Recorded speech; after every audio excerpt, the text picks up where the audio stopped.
Assalamualaikum warahmatullahi wabarakatuh. Kawan-kawan, sahabat Al-Qurubah, santri 22 yang dimuliakan Allah Subhanahu wa taala. Di video kesempatan kali ini saya nggak berpanjang lebar, tapi saya mau berbagi fikir. Saya mau berpikir tentang menghafal Al-Qur'an. Saya punya pertanyaan seperti ini. Mungkinkah kita bisa menghafal Al-Qur'an 30 juz? Mungkinkah kita bisa menghafal Al-Qur'an 30 juz? Pertanyaan yang harus dijawab. Apa kira-kira jawabannya? Tapi sebelum Anda menjawab, sahabat saya menjawab, kita ini bisa menghafal Al-Quran atau tidak, terlebih dahulu saya memberikan pertanyaan yang lainnya yang mungkin nanti kalau Anda bisa menjawab pertanyaan-pertanyaan ini, dengan sendirinya pertanyaan yang pertama tadi yang berhubungan dengan menghafal Al-Quran akan terjawab. Apa itu pertanyaannya? Pertanyaan seperti ini. Apakah yang menjadi tuntutan agar terrealisasi berbagai tujuan seseorang? Apakah yang menjadi tuntutan agar cita-cita seseorang, keinginan seseorang bisa terwujud, bisa tercapai? Nah, kira-kira apa saja sih? Apa saja yang membuat cita-cita seseorang, tujuan seseorang bisa tercapai? Coba kita masing-masing berpendapat boleh. Saya pun nggak mau berpendapat sendiri, tapi saya mengambil dari kitab Kaifa Tahfadzul Qur'anal Karim fi Syahrin. Bagaimana menghafal Al-Quran dalam waktu 1 bulan. Di dalam kitab tersebut Kaifa Tahfadzul Qur'anal Karim fi Syahrin, di situ disebutkan untuk mencapai segala sesuatu yang diinginkan, merealisasikan segala sesuatu yang diinginkan, minimal ada 2 faktor yang sangat mendukung. Apa saja? Yang pertama adalah kesungguhan tekad yang kuat. Kesungguhan tekad yang kuat. Itu yang pertama. Yang kedua adalah potensi diri. Jadi 2 hal ini tidak bisa lepas kalau seseorang ini ingin mendapatkan yang diinginkan, ingin mencapai cita-cita yang diinginkan. Harus ada kesungguhan tekad yang kuat dan juga harus ada potensi diri. Misalnya contohnya sekian, seperti ini. Orang mempunyai keinginan yang berhubungan dengan agama dulu, misalnya orang mempunyai keinginan untuk bisa sholat berjamaah di masjid. Maka 2 perkara harus ada dalam diri seorang ini.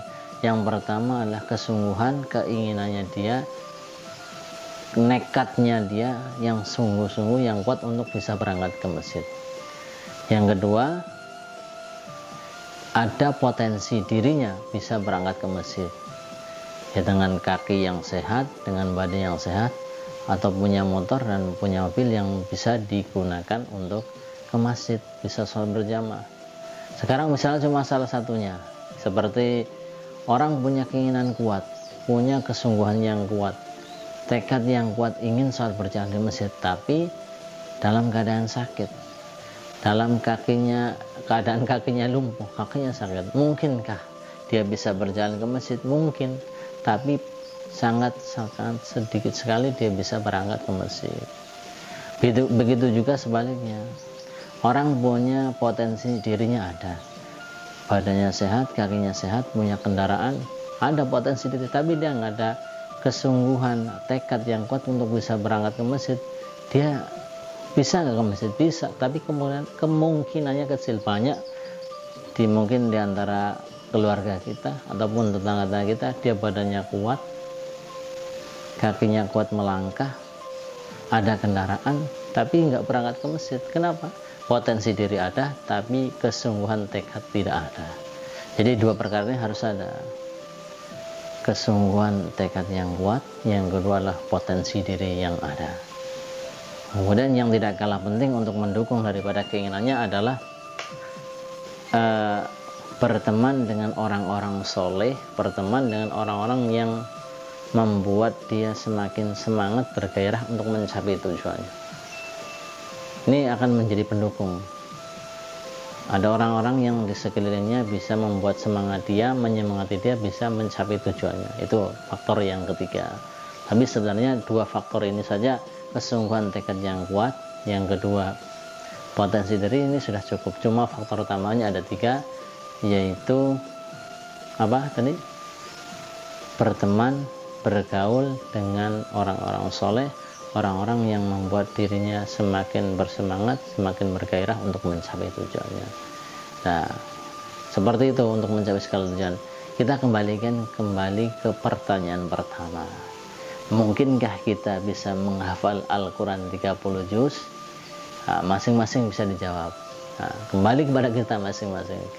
Mungkinkah kita bisa menghafalkan Al-Quran 30 juz?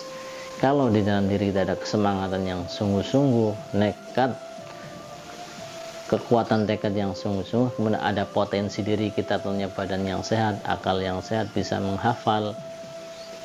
Misalnya orang mengucapkan Ar-Rahman, Ar-Rahman sampai 10 kali hafal, masa tidak hafal? Sekarang orang katakan setiap hari Senin upacara Pancasila, Pancasila, seminggu sekali hafal juga akhirnya. Kita punya potensi diri untuk menghafal, punya kesungguhan tekad, insya Allah kita pun bisa menghafal Al-Quran. Terlebih ada faktor pendukung, teman-teman yang membuat kita semakin bergairah, bersemangat untuk mencapai tujuan kita, yaitu menghafal Al-Quran. Semoga video ini bermanfaat untuk kita semuanya, untuk kawan-kawan, dan untuk umat seluruh alam. Jangan lupa tetap tetap subscribe channel ini, like, komen, dan sebarkan ke seluruh kawan-kawan semuanya. Sekian dari saya. Assalamualaikum warahmatullahi wabarakatuh.